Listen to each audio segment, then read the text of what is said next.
Good evening, everybody, and welcome to the Fallout Bar, even on the conclusion of night 4 of this year's match play from Blackpool. And, well, night of highs and lows is probably the best way of summing it up. I'm Carwyn, back with you again for this evening's edition, and I'm joined once again by Dan. Dan, how are you after the first Good, and second round? I think we had a good night of darts all in all tonight. It might have ended on a little bit of a flat note compared to game 3. I don't know what else could have lived up to that. I'm sure we'll get into it in a little bit more detail, but overall, I think this is what the match play is about. You don't get many walkovers. It's all competitive games, and I think we've really been spoiled tonight. Exactly. And we've even got somebody in the chat room. It's busy in the chat room already. Good evening. We've got Gordon, we've got Kay, we've got Malaki, we've got Andy Lorraine. We've also got Matthew, who's been at the Winter Gardens. Just come out the Winter Gardens, best night of darts I've ever been to. I can imagine, Matthew, especially as you Dan mentioned, game 3 was magical. But we'll get to that in a bit, because as we do here in the Fallout Bar, we go through the games one by one, and then at the end we sort of predict what we think is going to happen tomorrow. We all get involved, have a bit of fun and a bit of a laugh, and we all got it wrong last night in one of the games, but yeah, as I say, let's start at the beginning. And it feels like hours ago when we got our first game underway in Johnny Clayton against Gary Anderson, and as the thumbnail for the episode said, could Gary Anderson possibly add to his trophy cabinet?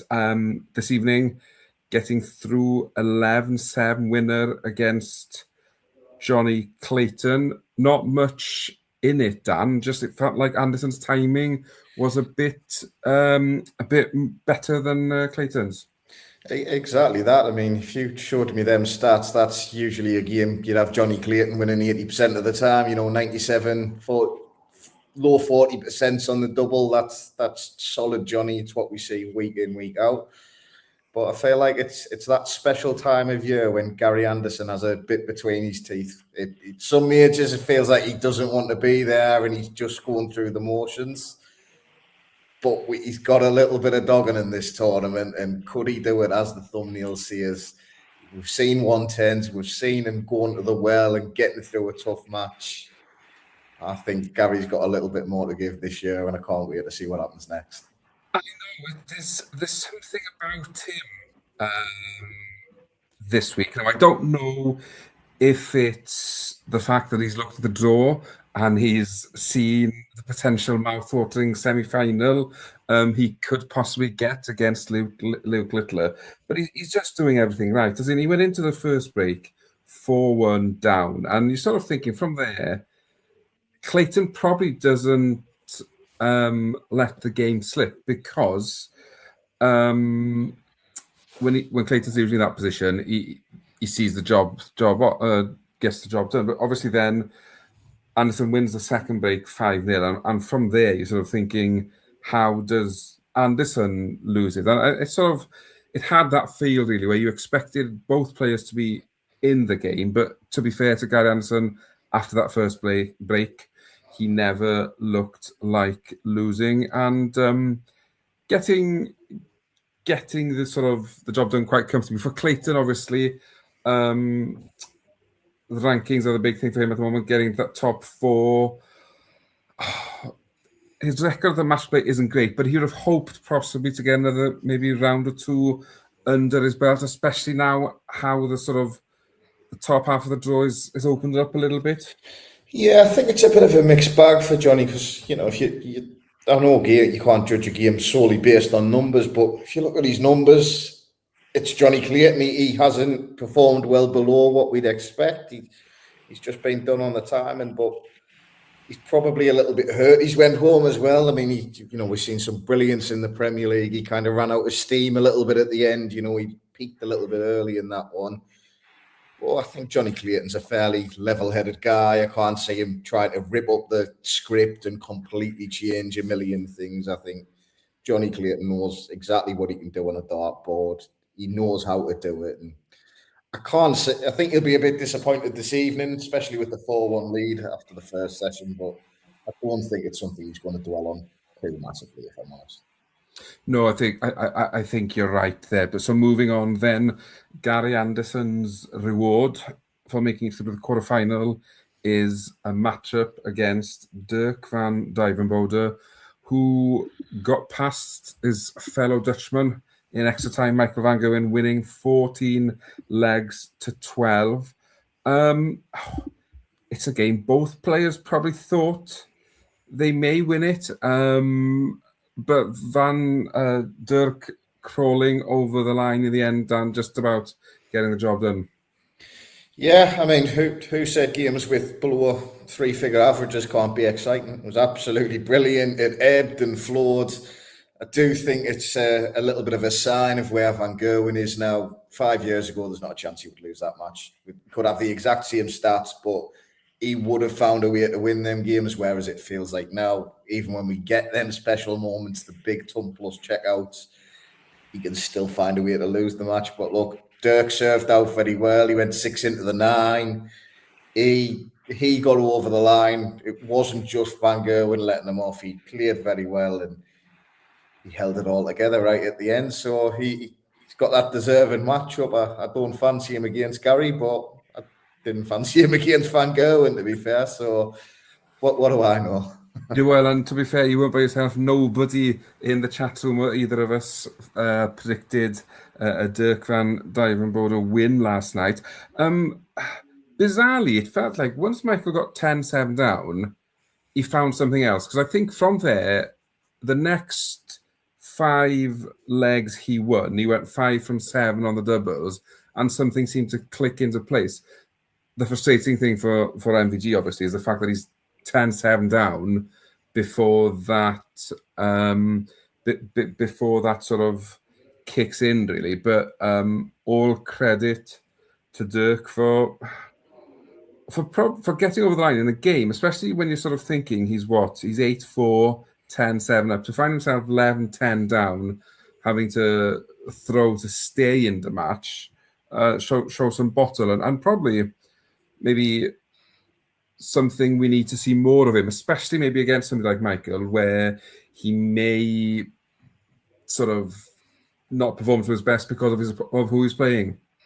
That's it. I mean, with Dirk, we all know there's brilliance there, but we talk about ceilings and floors quite a lot, and I just feel like it's a low floor. And when he is playing at that level, he struggles to get himself mentally in the game. He just looks like he's not interested. But whether we think Michael's what he was or what he used to be, to withstand the pressure and the barrage that was coming on end and still come back and get through it, you've got to take your hat off to him. As I say, I think Michael of a few years ago wouldn't have allowed that to happen. But you can only beat the man in front of you at the end of the day, and he did that. He had to go deep. He held on. He took out some big finishes at the end. I mean, they were both trying the best to miss as many doubles as possible right at the end. But he hit it, and that's all that matters. And he gets to come back and fight another day at the match play. Exactly, and I'm sure he knows he'll have to reach those levels again if he is to get past Gary. Right, that's the starter dealt with. Let's delve into the main course, and I think the chat has been full of conversation about this game. The WhatsApp group with us was all about this game. Everywhere you look was talking about this game. And what a performance we got from both Luke Littler and Nathan Aspinall.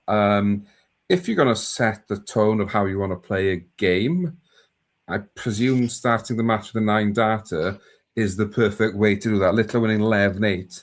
But yeah, what a way to start. He's got something about playing Nathan Aspinall and hitting 9 darters in first legs against him. But yeah, unbelievable from the world number one. Absolutely. Before we get into it, thank you to Nathan Aspinall. Thank you to Littler. You made my Tuesday evening. I thoroughly enjoyed that. if that isn't game of the tournament, we're in for a real treat. Something special's going to have to happen to top that. But yeah, I mean, that first session, Luke, I mean, Aspinall, absolute deer-like robbery to get in there at 3-2. I have no idea how he stayed in that session. Littler kicks off with a 9. Wires the outer ball, going for a 170 a leg later. Couple of legs later, Wires double 15, going for a 9. It was almost perfect darts. And then it got a little bit hairy. I mean, how on earth Nathan managed to stay in that match, going up against a consistent 115 average, pinning the 170 to get back into it, and he just ran out of steam a little bit at the end. But what an absolute pleasure to watch.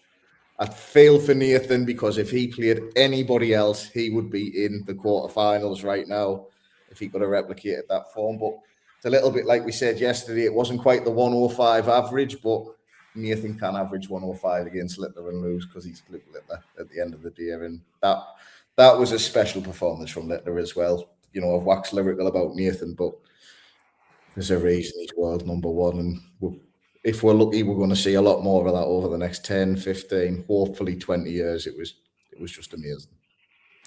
Well, it was, yeah, and got to give John some kudos, who last night predicted that Littler would hit the 9 data. So well done, John, on getting that right. But yeah, you know what? As in, we've seen Nathan Aspinall play Luke Littler like that before, and sort of Aspinall gets nowhere near him. And I know 11-8, you could argue it wasn't the tightest of games, but he got it back. He got it back to 7-0. He got it back to 8-7. It was only from there he sort of got himself back into the game, and Littler kicked on again. As in, when you think of the barrage that was thrown at him in that first session, for him to still be standing is a credit to Nathan. And it's sort of, he's backed up what he did in the first round. Yes, the result hasn't gone his way, but to be honest with you, I don't know if many people in World Darts would have got that close to Littler in that sort of form. So I think he deserves all the credit, and I hope he kicks on from here now, because he's a crowd favourite.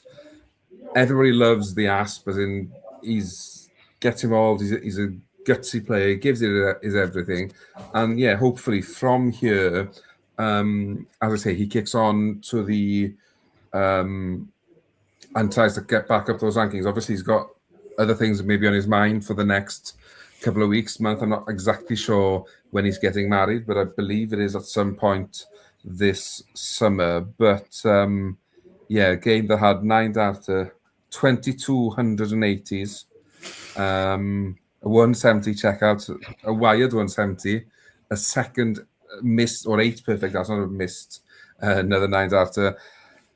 It was unbelievable. Just unbelievable. And them 2 performances we've seen from Nathan after a really tricky year, not playing a lot of darts.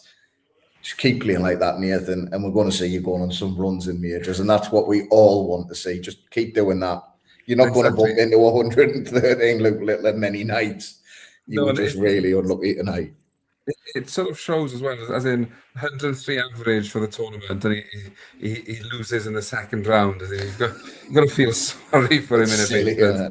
It is, but I think, yeah, that game could have gone on to first to 50, and I'd have happily tuned in to the Fallout Bar at 6 tomorrow morning, because what a night. And I think somebody's mentioned in the chat, probably one of the greatest games we'll see this year. We'll see in a long time. I think Matchplay magic strikes again without a doubt. Right, moving on. We then had the 4th quarterfinal, and there's been some anticlimaxes in the past. But before we discuss that game, we've got a special guest of the show joining us. So just let me work a bit of magic here. If I do that and I introduce Mr. Cam McFarlane. Good evening, sir. How are you? Not bad, mate. How are we both? Are we good? Yeah, very good. We've just been discussing, well, your man the Asp and saying how great it is to see him performing like he's done this week. Yes, he's gone out in the second round, but 105 and 101 average. He's back. Losing to Littler like that is hats off. He's back. He's fully back. I mean, the greatest moment of the night was him after the missed second 9-darter, just turning around to the crowd and going, anyone else want to go? Because I've had enough of playing against him. Yeah. Sometimes you've just got to laugh about it, because if you don't laugh, you cry. And we know that Littler does seem to manage to get in at 3-2, and then he could have got in at 5-all. He probably should have got in at 5-all and ended up 6-4 down, missed a chance, and Littler took it out. And Littler gave it the big one at that point because he knew he was in a battle. And I was saying, it's nice to see the Asp perform like that, because usually when he comes up against Littler in that sort of form, he doesn't get anywhere near him. But I think the fact that he's pushed him to those levels shows that the Asp is on the way back up to where it belongs. 100%. Like, to lose only 11-8, and to be honest, again, he probably should have won that leg to make it sort of 10-9. But to only lose that against a bloke averaging 114 is some going. It was 114 all the way through. There was no. It was 120 at one point. I'm gonna say it was some standard, and got to say the aspect more than just honestly, and I've seen a couple of people give him a bit of stick for the new shirt. I actually quite like the red and blue. I think it's all right.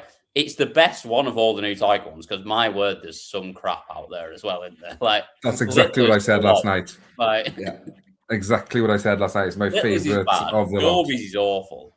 The Asp one, it's a bit bright, the blue, but I actually quite like it. I think it's all right, to be fair. Yeah. And for once, it's not red and black. Like, Bunting's basically looks like COULDN's. Like, it's pointless.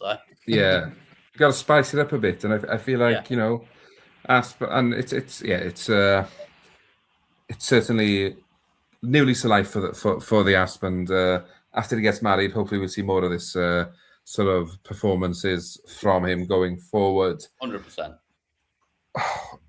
A pair of performances we hope we never see again is the fourth quarter final this evening. We'll have to discuss it because it's rude not to, but my God, what a way to kill the mood, wasn't it? We've talked about plenty about the Premier League and people that should or shouldn't be in it. And we talked about Stephen Bunting for a long time last year, playing really well and getting beat. And they're going well, maybe he gets another goal because he's played really well and gets beat. This is his level at the moment, isn't it? This is what we see from him more often than not. That whole thing of playing well and getting beat has gone away, because 82.9 average, and it felt worse than that watching it. He was miles off it tonight, and Josh Rock's played really average and won comfortably. It was a really tough watch. I mean, especially following that. I felt like I went from It is always a bit after the Lord's Mayor's shot. Yeah. I felt like I've went from watching the Open this weekend to watch two 30-hand handicappers slashing about. That's how it felt. That is a wonderful analogy.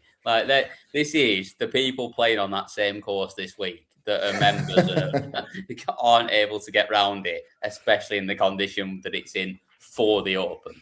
Yeah, it was just tough. I mean, it's a slice of luck for Rock. You've went up against two subpar opponents. You find yourself in the quarterfinal. You get another chance to try and put it right. But wow, I don't want to be too critical, because I don't like criticising players. But we have to have a show tonight, and if I was to see the positives, we'd have ended it 5 minutes ago about that match. So we're going to have to be critical. A Littler pushes Bunting all the way on his form tonight with 2 darts. Yeah, Littler average generous. I think one might be enough. Well, Littler average obviously 114. Doing quick maths is about 76 average. Yeah. So Bunting's about 83. It's a close game between Bunting and Littler with 2 darts. You can tell it's a proper show when we've not got Jarlath on, because people can actually do maths on here, which he'd struggle. He'd still be there. He'd have his abacus out and he'd be struggling. Yeah, I mean, I would expect to see better from Rock in the next round, but then again, like you say, he's got through 2 gifts, but sometimes that's what you need, isn't it? Early on, like all you've got to do is win games, and we get too excited sometimes about averages and how well people have played. At the end of the day, as long as you're still in the draw, that's the most important thing, and he is still there. Yes, you've got to make a bold prediction for the next round. Like, he's got an absolute horror coming up next. Is that why you think he is well capable of finding those levels? Do you think he looked disappointed at the end because he knew he was playing Littler in the next round? No, I think he just thought he played shite. I think that's all it was. It's yes, I think he'll be better next round because he has to. The test will be in the limited chances he gets against Littler. Does he take those doubles out? Because if he doesn't, then it's going to be a very heavy scoreline in favour of Littler. Because tonight he's missed 21 darts to double, probably because he could. Because I know that first leg was a horror shot. Was it the first leg where he missed 9 or 11, 12 darts? So. Whatever. So obviously that doesn't help your stats, but. Even so, he's missed another 12 after that. Like he's not been perfect after that. And like you said, we saw us play really well tonight and miss a couple of chances and get beat 11-8. Like you said, you only get a couple of chances. You don't get many against Littler. He's going to have to be right on it from the start. And he's capable. Like we said, we've seen him do it before. And we're probably talking about games he's lost again. But that game against Van Gogh where he just rocked up and banged in the 9-darter early and was right on it from the start. Like, he is more than capable of doing that. But you look at the 2 performances in isolation tonight, and they're a long, long way off each other. Like it's literally it's Premier League and League 2, isn't it? It's a tough sell, isn't it? And a bottom half League 2 as well, not sort of fighting to stay in the Football League. Not at least his new shirt doesn't look like a bag of crisps anymore. Like that's true. Yeah, biggest advantage. It was. I wonder what the atmosphere shift in the venue, in the arena was like, going from the absolute madness that was witnessed to 10 darts missed at double in the first leg. Well, I assume we asked to see if either Dan or Phil that both in the venue could sort me out a login for the back end rather than me joining as a guest, and neither of them responded. I assume they just fucked off and haven't even bothered staying. I'm guessing that's what's happened. Like they saw them 9 by the end of the first leg. See you later. Get straight to the whatever the local club in Blackpool is now. I don't know anymore. I'd have said Syndicate, but I'm old, so that's not been there for years. Yeah, it's a game that neither player will look back at with fondness in Rock and Bunting, and obviously Bunting's better than that. We know that, but it's a win's a win, though, isn't it? Like that's all Rock's got to look at it as. Like he's in the all I've got to quarterfinal. do is beat whatever's in front of me, and now he's got to beat the best player in the world. But he's beat everyone so far. Keep the positives. It doesn't matter how you've played. Tomorrow's another day. And he also goes in as a massive underdog, which suits him. It's an absolute free hit. Just turn up, relax. Exactly. You know that 90% chance you're going to get beat, even if you play well. That's how it is against him at the moment, isn't it? Especially the way he's playing. So just rock up and do what you can do. And if it's not good enough, it's not good enough. But if you turn up and you put him close, you come out with credit. And if somehow you put him under pressure and beat him, then there you go. You can go on and win the lot. Exactly. And if somebody predicts that, then they're braver man or woman than me. He's not going to be me, I'll be honest. Might be a clean sweep in the chat that evening. I predicted him to get beat before and got it right. And I was lucky. Yeah. I've learned my lesson. I've took one win and move on. But that was against the great JC, so, you know. That's it. It's like sometimes you just pick the ferret because he knows what he's doing.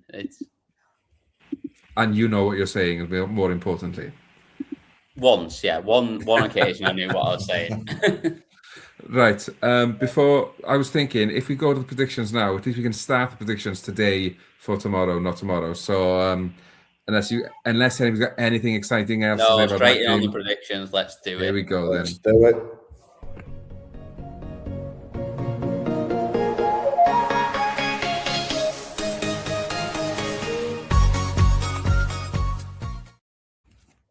yes, it's a favourite time of night where we get to predict and get our predictions massively wrong, like we did last night with the MVG game. But anyway, in the comments, get involved. Tell us who you think is going to win in order of as they play and what the scoreline's going to be.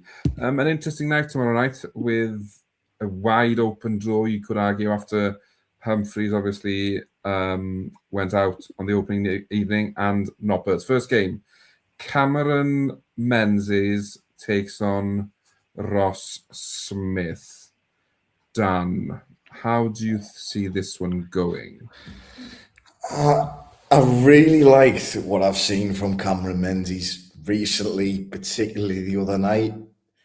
But I just don't know if I trust him to show up and perform and get past Ross Smith. I think Ross Smith might just be a little bit too experienced. Even if Menzies gets off to a 4-1 first session start, I don't think he'll panic. So I'm going to go Smith in a really close 11-9. Cam? I think he can follow it up. And I was impressed with Ross Smith the other night for about 5 legs. And then I thought he dropped off a bit. The way that Menzies played against Humphreys, like, he's not going to get that start that he got against Dukes, who I expected Dukes to beat Ross Smith, and I was sort of quite vocal about the fact that I thought he would. But Ross got off to a good start and then sort of managed his way through the rest of the game. I don't think he gets that opportunity against Menzies. I think Menzies nicks this, and I think he wins 11-9. I think it's close. I think it could potentially go extra legs, but I think it's close. But I think Cammy will be on it again and nicks it. So we've got one for Smith, one for Cammy. I think the easy mistake to make is see Ross Smith's first round game and then he raced into a 5-0 lead, and that sort of set him up. That set the game up, really. I don't think he gets that luxury. However, I just don't know if Menzies is as clinical as he was against Humphreys. I hope he is, because I think a good run from him here will do him a world of good. I think Smith edges it. I think it goes to extra time. Smith wins 12-10. So we're all seeing pretty close, and we're expecting this one to go. It does feel a really close game, doesn't it? It feels like one of them that whichever way it goes, you're not going to be shocked. No, definitely. If you have a look in the chat room, I'd imagine this will probably be quite split as well. Gordon first in, Smith to win 11-8.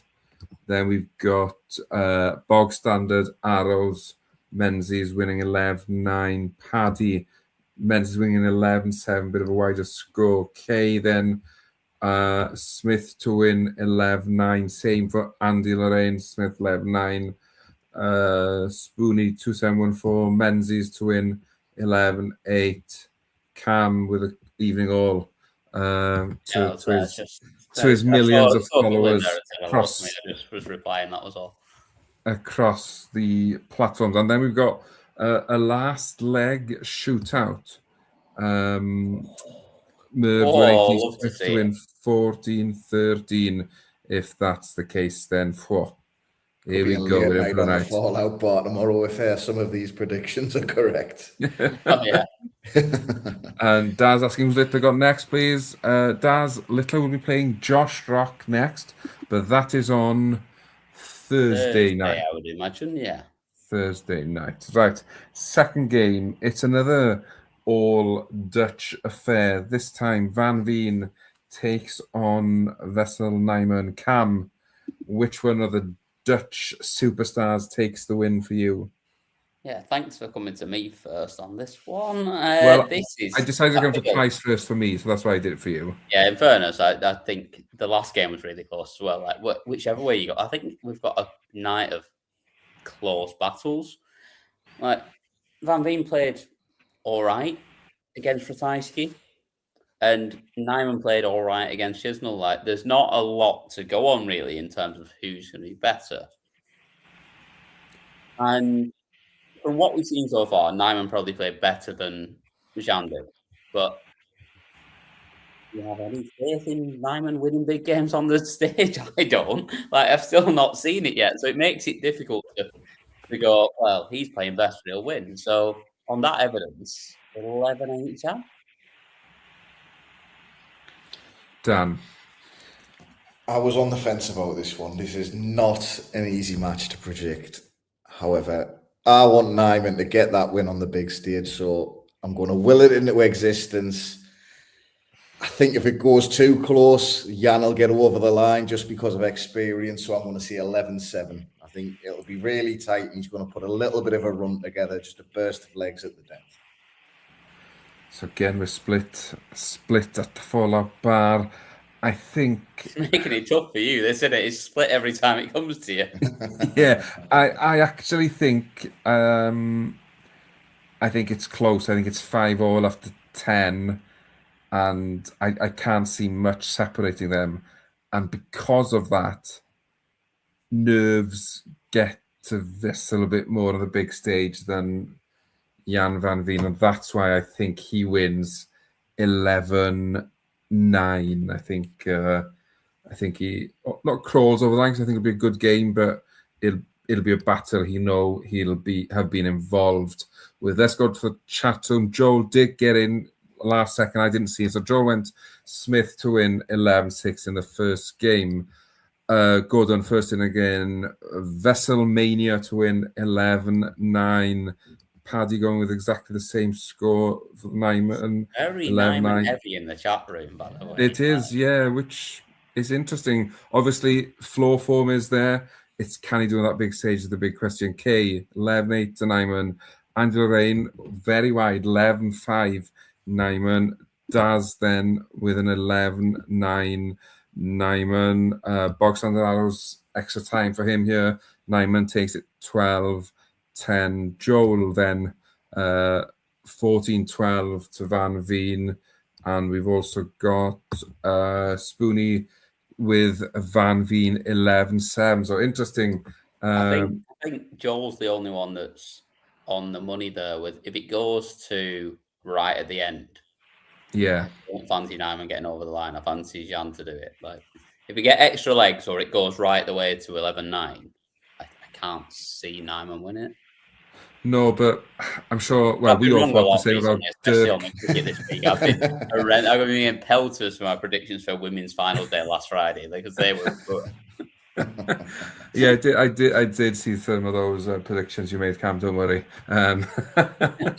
But yeah, we all went MVG last night as well, so shows how much we know about Dutch battles.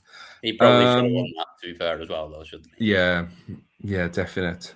Third match of the night. Price takes on Cross.